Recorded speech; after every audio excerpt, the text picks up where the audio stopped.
Welcome to the deep dive. Today, we're taking a closer look at President Trump's renewed focus on birthright citizenship. Yeah, it's definitely back in the headlines. It is. And we're mainly using his recent Truth Social post and some related news reports as our sources here. Okay. Our goal really is just to understand his core argument and, the counter arguments that immediately popped up based only on what's in these texts. Got it. And, well, right away, the language he uses is pretty striking, isn't it?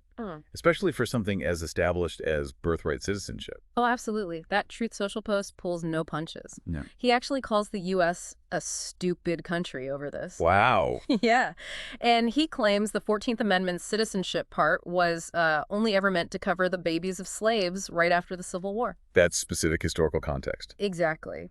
He then argues that today it's being abused. He mentions undocumented immigrants, tourists, even temporary workers, saying they're trying to scam our country by having kids here to get them citizenship.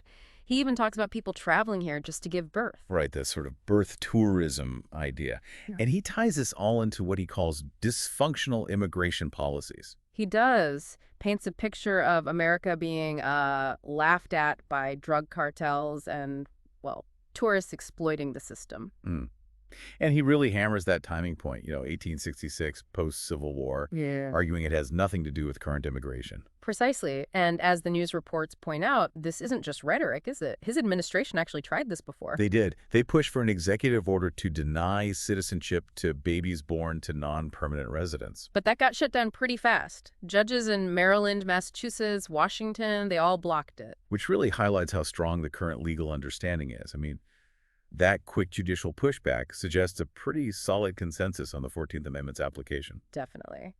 And Trump's response then, according to the reports, was to push for the Supreme Court to weigh in. Arguing that the way we've understood birthright citizenship for, over a century has just been wrong. Yeah, basically a misinterpretation. He said it had nothing to do with illegal immigration and was purely about the Civil War. So, okay, that really gets us to the core tension here. Right. You have Trump's argument focusing tightly on what he sees as the original, very specific intent behind the 14th Amendment. Limited to that post-Civil War moment. Exactly. But then the counter-arguments, which the reports lay out clearly, point straight to the amendment's actual text. All persons born or naturalized in the United States and subject to the jurisdiction thereof are citizens. That wording. That's the key phrase.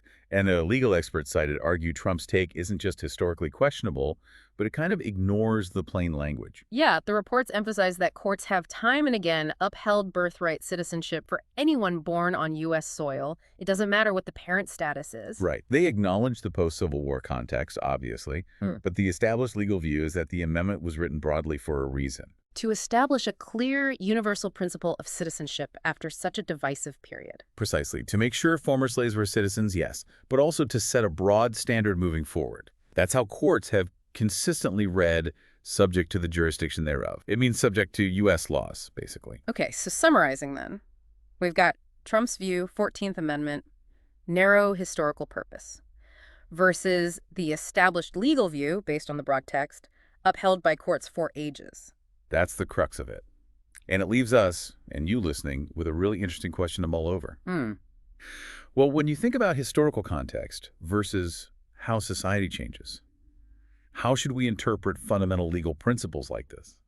Does the original intent, or what someone argues was the original intent, always override how things work today, especially if the actual words seem really broad and inclusive? And what does it mean for the whole idea of citizenship if these interpretations could potentially shift based on, well, changing political winds or different historical reading? Exactly. Something to think about.